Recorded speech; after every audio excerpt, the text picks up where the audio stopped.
Hey, all you viewers to play later, how we doing today? Man, seriously, that just sticks, man. Seriously sticks. So, I'm not even sure what I'm going to call this video. I think I'm going to call it like 4 stages of painting or advice to new painters. Throughout the years, I've been painting miniatures, and I'm not really an award-winning painter, okay? So it's not like do this and you will get this. I have really discovered that there's like 5 stages to getting a miniature painted. There seriously is 5. And to me, here's the 5. One of them I really can't show you, but I do have other display little things. That's when you first get your box set, you open it up, or you open up your blister, clamshell pack, whatever, and you have that unassembled miniature. That's stage 1. You got to put it together. So stage 1 is assembly. Really simple. Do it how you do it. Clean your mold lines how you want to clean them. Clean your joints. Fill in whatever you want to. You are the boss. It's your miniature. You do it how you want. Okay? You're the one at the end of the day who's got to look at it from 6 feet away on a table or 3 feet away, and you're the one who has to be proud of it. Seriously. So, assemble your miniature. Now, the next stage, priming. Alright, this is just basic. And this is, from the Warhammer 40k Command Edition, or I don't know, the Indominus box set, as some people call it. Prime it.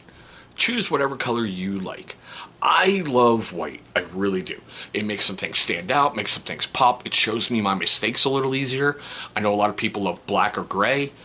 What I've done recently is, if I'm watching a painting tutorial on something, he goes, well, we primed this in Ministardum gray. Great, I'll give it a base coat of that over the white. It just seems to work for me. So there you go. So you got priming after assembly. This is when you look at it and go, oh, baby Jesus, what did I just get myself into? All right. Stage 3 is kind of what I call base coating. Seriously, I do. And this is one I've been working on for a little while. It's a Wolf Guard. We've got the gray that's been highlighted up to Space Wolves gray. We've got the shoulder pauldrons. We've got some of the metal work down with some shading. This is still, when you're looking at it, you've got a long way to go. Don't be overwhelmed by this. This is a great part on the miniature. Take your time. Get your lines right. Get your colors right. Get your blends right. This is the best part of the miniature. If you make a screw up, for you to go back and correct it. Because really, you don't have that much done. You don't. So it's easier to go back with minimal colors and correct your mistakes. Now granted, having a good brush helps, having a good primer base down helps, having clear, concise views of what you want to do with a miniature is really going to help. This is a pack sergeant, it's a Wolf Guard that's going to be leading some gray hunters. So I know exactly where the colors are going to go, what I want to make them look like. I know how I'm going to do it. So I've just got to be careful, and I set limits for myself for my painting. Seriously, I only go maybe 3 hours a session a day. That's it. I've got the time right now. Why not put it to good use? I work on 2 to 3 models at a time. That way you're not just, all right, dry, dry, dry, dry. It's like I said, base coating. Step 3, base coating. All right.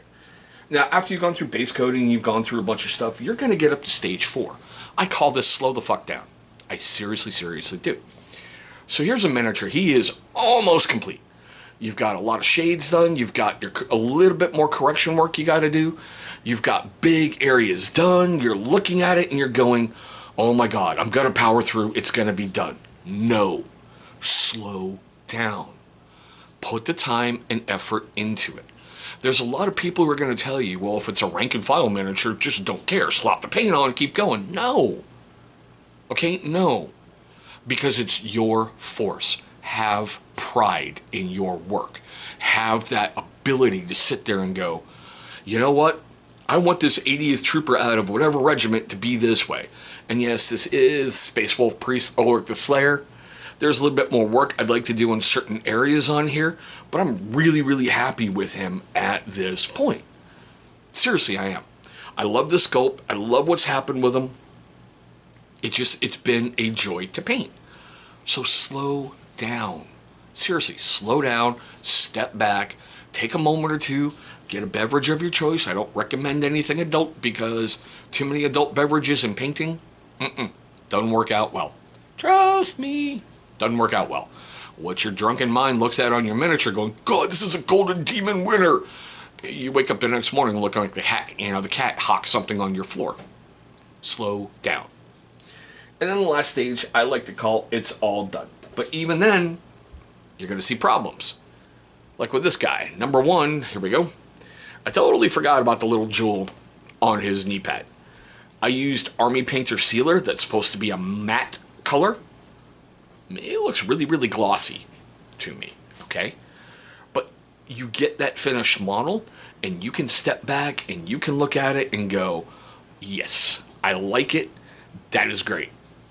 There's parts on this that I look at, I go, what was I thinking? But still, it's done. Overall, on a tabletop, it's going to look good. It's going to look finished. It's going to look okay. It's going to look like something you can be proud of. And that's the important part about painting your miniatures. Getting them from primed to tabletop. Granted, your version of tabletop could be vastly different than mine. You might want Golden Demon Force on every single thing you put on that table. And you know what? That's cool. You paint to your standard. You paint to your liking. You paint to how you want to paint. Don't let anybody else tell you, dude, no. Your miniature, your force, your stuff. There are incredible videos out there on YouTube. I swear, I wish I had these when I was coming up, you know, and painting miniatures. I would have loved to have gone to YouTube and been like, how do I paint Ragnar the Black, Ragnar Blackbane? That would have been awesome. But no, I had to do what everybody else did. You open your codex, lay it down, look at it, and try to figure out how they did that. Which was something I loved about White Dwarf when they had like a character model. And they broke down step by step, every single layer, every single color, every single whatever they did, from start to finish. Granted, it took up a bunch of pages in their magazine, but the heavy metal class was one of the highlights of every month of White Dwarf to me. Remember, I got out of this over 20 years ago. I'm an old dude. I've seen a lot through Games Workshop. I started in 2nd edition. I am not shocked that a lot of people who were head of Games Workshop and head of White Dwarf and head of whatever still aren't there anymore. But it looks like it's been put in some incredible hands and it's moving forward. But there we go, guys. Those are my 5 steps to painting. What's yours? Leave some comments right down below your steps. Things that you think should be considered, things that you do. Leave some tips for new guys coming up. Because when you're looking through YouTube, there's a wide variety of stuff. I don't use an airbrush, okay? It seems like everybody else and their mother nowadays uses an airbrush. I don't. Primer, brush, paint on miniature. Granted, some of these tanks and some of these bigger vehicles, I'm thinking about investing in an airbrush to try to make that base and some layers go a little quicker, but I don't. So leave your comments down below. Seriously, you can help the next generation, which that's what this hobby's about. Bringing people up, helping people be better, and succeeding in life, right? Now, I want to know your questions, comments, love, hatred, anger, all that fun stuff right down below. Seriously, leave me some great comments down below because painting is a crucial step in this hobby. It's not essential, it's crucial because if you're going to enter tournaments, you've got to have paint on your miniature. So, with that being said, if it made you laugh, made you cringe, made you cry, please hit that big old thumbs up. Something that help trigger that algorithm for a brand new channel like this one, that is always important. Guys, I want to thank all of you for watching. You're going to see the little YouTube-y things on the side, okay? The videos, big channel, some of you click to subscribe. All right? Bless you. And the second one didn't happen. See, real life happens when you film, right? You've got to love kids. But guys, like I said, I hope you're having a safe one. I hope you're having a great one. And we'll see all of you, hopefully one day on the tabletop. And we'll see you in our next video.